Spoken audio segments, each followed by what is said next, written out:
मुर्दाबाद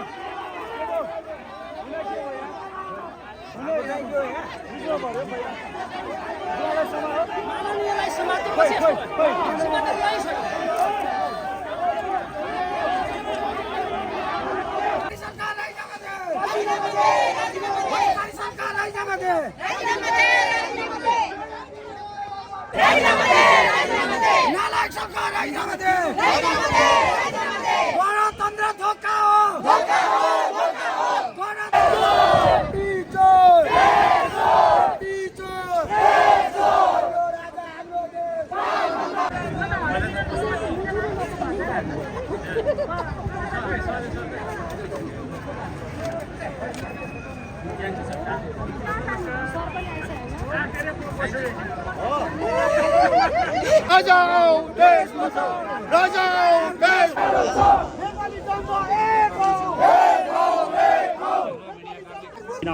त्यतिखेर लाखौँ मान्छे कलङ्की आउँछन्, लाखौँ मान्छे कोटेश्वर आउँछन्, लाखौँ मान्छे बालाजु, लाखौँ मान्छे चाबेल। 4 लाखले 4तिर हेर्ने 1 लाख भित्र छिरेपछि त काठमाडौँ कत्रो छ र भने कत्रो छ? त्यसको लागि यो आधार बनाएको मात्र हो। अब यो कसरी बढ्छ भन्नु? 2035 को आकलन गरेको थियो राज्यले, त्यो भनेको थियो चिनपुरेमा यस्तो खालको वितण्डा मचियो। अनि यो यसै गरी बढ्छ क्या? सुन्न, हैन आम सर्वसाधारण यस्तो के अहिले हामीले सर्वसाधारणलाई नदिनलाई नेतृत्वहरूलाई अगाडि लगाएर गरेको कार्यक्रम हो। स्टेप बाई यस्तै कार्यक्रम आजबाट सुरु भयो, कार्यक्रम हुँदै जान्छन्। त्यहीसम्म कार्यक्रम हुन्छन् जहिलेसम्म सनातन हिन्दू राष्ट्र कायम हुँदैन, राजा जहिलेसम्म के अरे गद्दीमा आएर बस्नुहुन्न, संवैधानिक रूपमा राजाले जहिलेसम्म यसो पाउनुहुन्न तहिलेसम्म निरन्तर आन्दोलन हुन्छ। गुरु एउटा नबुझ्यो कुरा, कार्यकर्ताहरू आफ्नो पार्टीको मलदल किन गर्छन् भने भोलि संसद मन्त्री होइएला, प्रधानमन्त्री होइएला, जनमत प्राप्त गरेर भन्ने हो। तर तपाईँहरू ज्ञानशाला राजा राजा राजा त्यो बनाएर के लाभका लागि या के दिएका छन् यो बुझिन सक्नु। यस्तो क्या, त्यो लाभको लागि मात्र बोल्ने चाहिँ स्वार्थीहरू हुन्छन्, नेताका झोलीहरू हुन्छन्। हामी राजाको लागि किन सुन्न, राजाको लागि हामी हेर्नु राप्रपाको एजेन्डा चाहिँ यो हाम्रो जीवनशैली हो। तपाईँले यहाँ कसरी बुझ्नु भएको छ? सनातन हिन्दू एकछिन सुन्नुहोस् है, राप्रपाका प्रतिबद्ध, किनभने स्वधर्म र स्वदेशका लागि प्रतिबद्ध मान्छे किन भन्नु न? जस्तो हिन्दुत्व मेरो एजेन्डा हो, हिन्दुत्व त मेरो जीवनशैली हो नि। राजा हाम्रो एजेन्डा हो, राजा त हाम्रो शासकीय स्वरूप हो नि, हाम्रो धर्मशास्त्रले निश्चित गरेको कुरा हो नि। अर्को कुरा सुन्नु, म गणतन्त्र मान्छु तर श्राद्ध पनि गर्छु, पूजा पनि गर्छु, रुधिर पनि लगाउँछु। अनि सुन्नु, त्यसको अर्थ चाहिँ के? सुन्नु, गणतन्त्रमा सुन्नु न, नेपालमा गणतन्त्र छ? गणतन्त्रको व्याख्या तपाईँलाई आउँछ?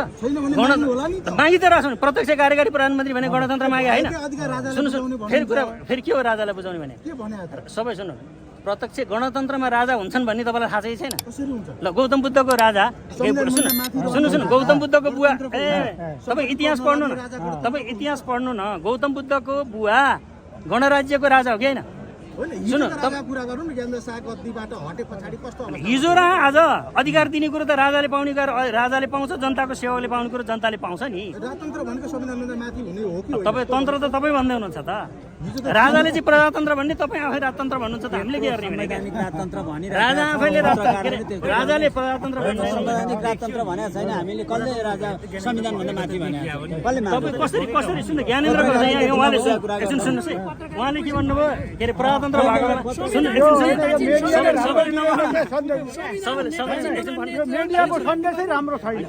यो संविधान यसरी गएको राम्रो। तपाईँ अहिले उहाँले भनेको कुरा जवाब दिन्छ क्या।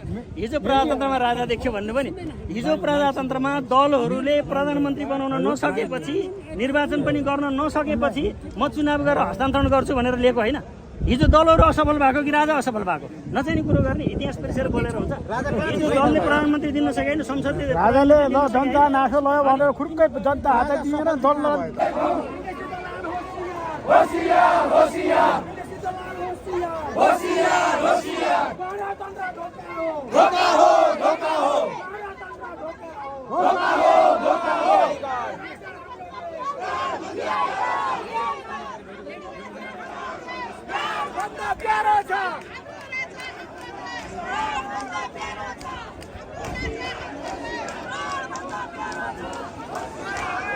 यहाँ त पत्रकारलाई भित्रै मारे, किनभने तिनको नेमा त तपाईँ हामी सबै थिए नि त। सीसी क्यामेरा त्यत्रो छ, संसार जनताले देखाएको छ, लाज बचाएर बसिरहेको छ। सेवा गर्न भनेर सुन्नुहोस् न, जनताको सेवा गर्न भनेर आएको, समाजसेवी बनेर आएकोले जनताको करमा हिँडाबिना गर्छ। छोराछोरीको नि उहाँले हामीलाई डिजाइन बनाएर उहाँ अब अफिसर हुनुहुन्छ कसैलाई यहाँ झगडा गर्न कुट पुलिसलाई ढुङ्गा हान लुटपाट गर भनेर हाम्रो अध्यक्षले कहिले आदेश पनि दिनुहुन्न दिँदा पनि दिनुहुन्न हुँदा पनि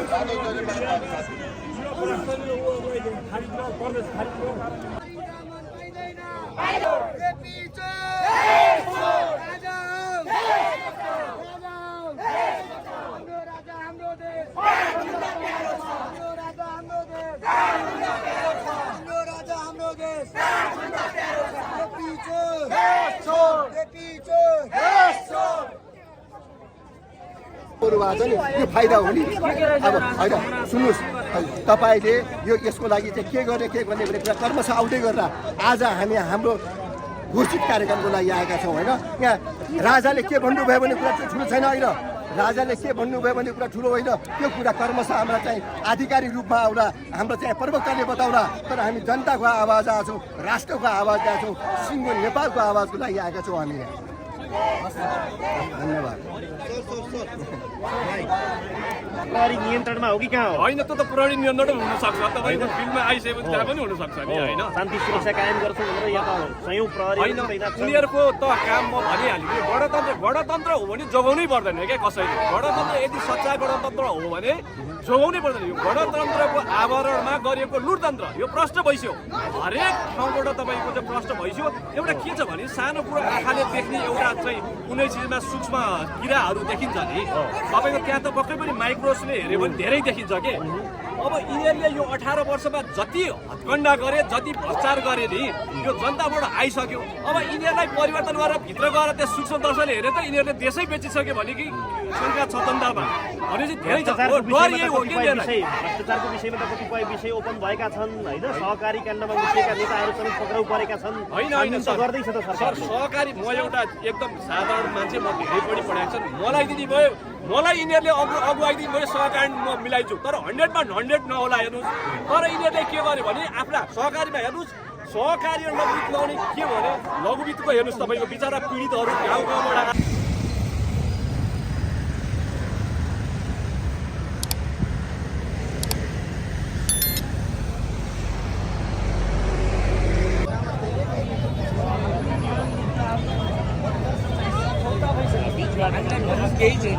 हामीले के छ भने नेपालमा तपाईँ हाम्रो